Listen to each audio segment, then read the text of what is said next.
நண்பர்கள் அனைவருக்கும் elite English அகாடமியின் வாழ்த்துக்கள். டிஆர்பி ஆஸ்பிரன்ஸ் எல்லாருக்குமே மகிழ்ச்சியான செய்தி. டிஆர்பி 2024 ஆனுவல் பிளானர் ரிலீஸ் பண்ணியிருக்கிறாங்க. அந்த எக்ஸாம் டேட்ஸை பேஸ் பண்ணி எந்த எக்ஸாம் முதல்ல வருது, அதுக்கு எப்படி ப்ரிப்பேர் பண்ணலாம் அப்படிங்கிற ஒரு அப்ராக்சிமேட் பிளானை இப்போ பார்க்கலாம். ஸோ எக்ஸாமை பொறுத்த வரைக்கும் ஃபர்ஸ்ட் செகண்டரி கிரேட் டீச்சர்ஸ் மொத்தம் 1766 வேகன்சிஸ். இந்த எக்ஸாம்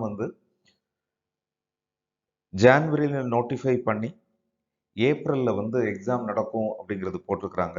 ஆனால் ஏற்கனவே நமக்கு நோட்டிஃபை பண்ணி ஜான்வரியில் நடக்க வேண்டிய எக்ஸாம் ஃபெப்ரவரியில் நடக்கிறதுக்கான ஒரு விஷயம் இருக்குது. இது அதே தானா இல்லைனா இது வேறையா அப்படிங்கிறது இன்னும் டிஆர்பி கிளாரிஃபை பண்ணாதான் நமக்கு தெரியும்.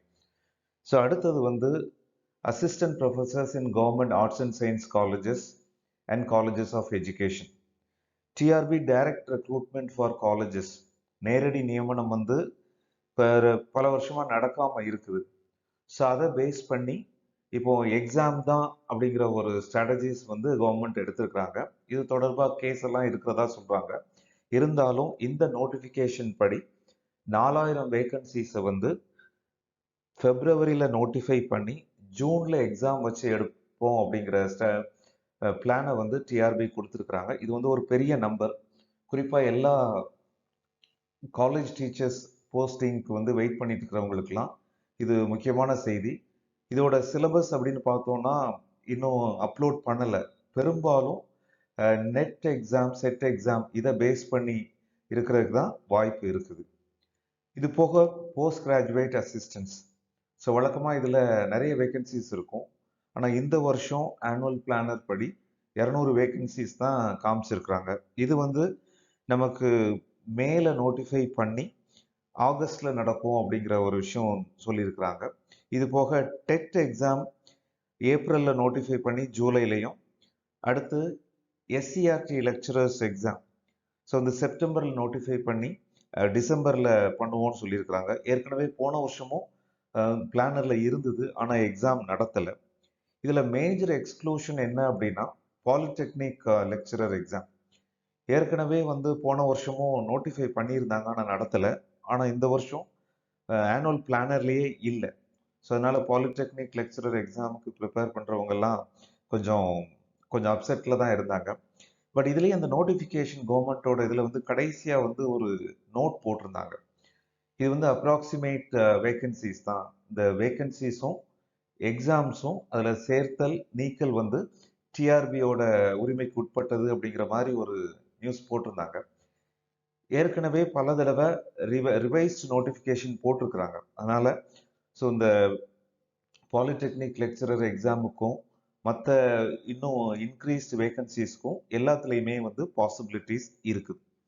இது போக நமக்கு chief ministers fellowship exam, research fellowship exam, அதுக்கப்புறம் assistant professors in law colleges அதுக்கும் எக்ஸாம்ஸ் நோட்டிஃபை பண்ணியிருக்கிறாங்க. ஆக மொத்தத்தில் இது ஒரு அப்ராக்சிமேட் பிளான் தான். இன்னும் இந்த பிளான் அதில் கூடுதலான எக்ஸாம்ஸும் கூடுதலான வேகன்சிஸும் எக்ஸாம் டேட்டும் கூட மாறுறதுக்கு வாய்ப்பு இருக்குது. ஸோ வாட் எவர் மேபி சில எக்ஸாம்ஸ் நடக்க போகுது. இதை பேஸ் பண்ணி எந்தெந்த எக்ஸாமுக்கு ஆஸ்பயர் பண்ணுறீங்களோ அதற்கான ப்ரிப்பரேஷனை இப்போவே ஸ்டார்ட் பண்ணுறது நல்லது. எலைட் இங்கிலீஷ் அகாடமியோட ரோல் என்ன இதில்? இப்போ ஏற்கனவே எங்ககிட்ட ஆன்லைன் கோர்சஸ் அவைலபிளாக இருக்குது. இப்போது யூஜிடிஆர்பி, ஸோ அதான் இப்போ எஸ்ஜிடி எக்ஸாம் இப்போ எழுத போகிறாங்கல்ல, செகண்டரி கிரேட் டீச்சர்ஸ். ஸோ அந்த எக்ஸாம் இப்போ ஏற்கனவே அவங்க நோட்டிஃபை பண்ணதுபடி ஃபெப்ரவரியில் நடக்கணும், ஜான்வரியில் நடக்கணும். அதை போஸ்ட்போன் பண்ணி ஃபெப்ரவரிக்கு ஆக்கியிருந்தாங்க. அந்த எக்ஸாம் நிறைய மாணவர்கள் படிச்சுட்டு இருக்கிறாங்க. ஸோ அந்த எக்ஸாமுக்கு ப்ரிப்பேர் பண்ணுறவங்களுக்கு இன்னும் கூட கடைசி நிமிஷத்தில் ஜாயின் பண்ணணும்னு நினச்சா ஜாயின் பண்ணலாம். இல்லைன்னா இப்போ ரிவைஸ் நோட்டிஃபிகேஷன் இப்போ இந்த வருஷம் போட்டிருக்கிற நோட்டிஃபிகேஷன் படி பார்த்தோம் அப்படின்னா ஏப்ரலில் தான் அந்த எக்ஸாம் நடக்க போகுது. ஸோ அதனால டெட்டு முடிச்சிருக்கிறவங்க இந்த எக்ஸாம் எழுதணும் அப்படின்னு இந்த வருஷம் ஆசைப்பட்டீங்க அப்படின்னா கண்டிப்பாக நீங்கள் அதற்கான வேலைகளில் ஈடுபடலாம். அடுத்து பிஜிடிஆர்பி கோர்ஸ் ஏற்கனவே எக்ஸாம் 2 தடவை நம்ம மாணவர்கள் எழுதியிருக்கிறாங்க.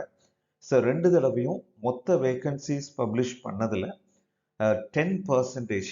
ஸோ ஒரு தடவைலாம் 32 மெம்பர்ஸ் வந்து பிளேஸ் ஆயிருந்தாங்க. ஸோ இப்போ மொத்த வேகன்சிஸில் வந்து 10% நம்ம ஸ்டூடெண்ட்ஸ் வந்து ரெகுலராக ரெக்ரூட் ஆகிறாங்க. பிஜிடிஆர்பிக்கும் சரி, பாலிடெக்னிக்கும் சரி. ஸோ இந்த இங்கிலீஷை பொறுத்த வரைக்கும் இந்த ரொம்ப ஸ்ட்ராங்கான லெசன்ஸ், ஸ்ட்ராங்கான மெட்டீரியல்ஸ், அப்புறம் வந்து டெஸ்ட் இருக்குது. ஸோ அதனால் யாரெல்லாம் பிஜிடிஆர்பி பாலிடெக்னிக் எக்ஸாம்ஸ் எழுதுறீங்களோ, ஸோ அவங்களுக்கு வந்து ஒருவேளை ஏதாவது கோர்ஸில் ஜாயின் படித்தா நல்லா இருக்கும்னு நினச்சிங்கன்னா கண்டிப்பாக யூ கேன் அப்ரோச்சஸ். அடுத்து வந்து எஸ்சிஆர்டி. ஸோ இந்த எஸ்சிஆர்டியும் இந்த வருஷம் நோட்டிஃபை பண்ணியிருக்கிறாங்க. ஏற்கனவே 2 இயர்ஸ்க்கு முன்னாடியே நோட்டிஃபை பண்ணியிருந்தாங்க, ஆனால் எக்ஸாம் நடத்தலை. பட் இந்த வருஷம் கண்டிப்பாக நடத்துறதுக்கான வாய்ப்புகள் இருக்குது. அதனால் எஸ்சிஆர்டிக்கு இங்கிலீஷ்க்கு ப்ரிப்பேர் பண்ணுறவங்க கண்டிப்பாக நீங்கள் எங்களை அப்ரோச் பண்ணலாம். அடுத்து ஏற்கனவே எங்களுடைய ஃபர்ஸ்ட் கோர்ஸ், இன்னும் அதுதான் எங்களுடைய major course, set net preparation. So இதுக்கு வந்து நீங்கள் செட் எக்ஸாம் சில வருடங்களாக நடத்தலை, ஆனால் நெட் எக்ஸாம் இப்போ கொரோனாவுக்கு அப்புறம் ரெகுலராக once in twice in year நடத்திட்டு இருக்கிறாங்க. அதனால் நெட் எக்ஸாமுக்கு யாரெல்லாம் ஜாயின் பண்ணி படிக்கணும்னு விரும்புகிறீங்களோ யூ கேன் கால் அஸ். இப்போ தான் ரீசெண்டாக எழுதி இப்போ கீ ரிலீஸ் பண்ணியிருக்கிறாங்க. ஸோ இது இனிமேல் ரிசல்ட் வந்ததுக்கப்புறம் தான் எத்தனை பேர் பாஸ் ஆகுறாங்க அந்த விஷயங்கள்லாம் தெரியும். ஸோ அடுத்து வந்து எங்களுடைய அப்கமிங் கோர்சஸ்ன்னு பார்த்தோம் அப்படின்னா for assistant professors in English. இப்போ காலேஜ் டீச்சர்ஸ்க்கு 4000 வேகன்சிஸ் போட்டிருக்கிறாங்க. பட் இதில் நாங்கள் ஏன் இன்னும் கோர்ஸ் ஸ்டார்ட் பண்ணலை அப்படிங்கிற ஒரு பார்த்தோம் அப்படின்னா, இன்னும் அவங்க கரெக்டான சிலபஸ் கொடுக்கல. பெரும்பாலும் நெட் எக்ஸாம் பேஸ் பண்ணி தான் இருக்கும். ஸோ அதில் ஒரே ஒரு டிஃப்ரென்ஸ் மட்டும் இருக்க வாய்ப்பு இருக்குது. நெட் எக்ஸாம் வந்து இப்போ வந்து paper 1 to 100% multiple choice question. Speculations என்ன நிறைய பேர் இப்போ சஜஸ்ட் பண்ணுறது, எக்ஸ்பர்ட்ஸ் வந்து சொல்கிறது என்ன அப்படின்னா, மல்டிபிள் சாய்ஸ் கொஷினோட டிஸ்கிரிப்டிவாகவும் இருந்தால் நல்லா இருக்கும் அப்படிங்கிற ஒரு தாட் ப்ராசஸ் நிறைய பேர்கிட்ட இருக்குது. இப்போ அதனால் நம்ம இப்போ உடனே டிசைட் பண்ண முடியாது. அதனால ஃபார்மலாக அசிஸ்டன்ட் ப்ரொஃபஸர்ஸ் கோர்ஸ் வந்து இன்னும் நாங்கள் ஸ்டார்ட் பண்ணலை. நான் ஒன்ஸ் இது வந்த உடனே ஸ்டார்ட் பண்ணிடுவோம். ஆனால் எது புத்திசாலித்தனம் அப்படின்னா, எப்படி தான் இருந்தாலும் அசிஸ்டன்ட் ப்ரொஃபஸர்ஸ் எக்ஸாம் அப்படின்னு வரும்போது வந்து நெட் சிலபஸை பேஸ் பண்ணி தான் இருக்க முடியும். எல்லா ஏஜஸ், எல்லா தியரிஸ், கிரிட்டிசம், இஎல்டி இதை பேஸ் பண்ணி தான் இருக்க முடியும். அதனால அந்த நோட்டிஃபிகேஷன் சிலபஸ் வர்ற வரைக்கும் வெயிட் பண்ணாமல் இப்போவே நெட் எக்ஸாமுக்கு ப்ரிப்பேர் பண்ணுற மாதிரி நீங்கள் ப்ரிப்பேர் பண்ணீங்க அப்படின்னா, ஸோ நோட்டிஃபிகேஷன் வரும்போது நீங்கள் மேஜர் சங்க் முடிச்சிருப்பீங்க. ஸோ 1 or 2 நியூ யூனிட்ஸ் இருந்தது அப்படின்னா அது அப்போ படிக்கிறதுக்கும் ரிவைஸ் பண்ணுறதுக்கும் ஈஸியாக இருக்கும். அடுத்து எங்களுடைய நெக்ஸ்ட் பிளான் ஆஃப் கோர்ஸ் என்னென்னா டெட் எக்ஸாம். ஸோ இது once we are getting ready with that notify பண்ணுவோம். ஸோ ஓவரால் டியர் ஃப்ரெண்ட்ஸ், இந்த நியூ இயரில் நீங்கள் ஏதாவது ரெசல்யூஷன் கண்டிப்பாக எடுத்திருப்பீங்க. அதில் உங்களுடைய கெரியர் பேஸ்ட் டீச்சிங் ப்ரொஃபஷனில் கெரியராக வச்சிங்க அப்படின்னா, ஒரு டெசிஷன் எடுக்கணும் அப்படின்னா you can take any resolution related to getting a government employment in teaching field. So ஒரு கோல்டன் ஆப்பர்ச்சுனிட்டி தான். இதில் அப்ராக்சிமேட் நம்பர்ஸ் கிளியராக இல்லைனாலும் கூட நீங்கள் பிளான் பண்ணீங்க அப்படின்னா இந்த வருஷம் கண்டிப்பாக நீங்கள் வந்து ஒரு கவர்மெண்ட் ஜாபில் வந்து ஜாயின் பண்ண முடியும். ஸோ இந்த ரிலேட்டட் கோர்சஸில் ஏதாவது ஹெல்ப் வேணும்னா you please feel free to call us. Thank you. All the best.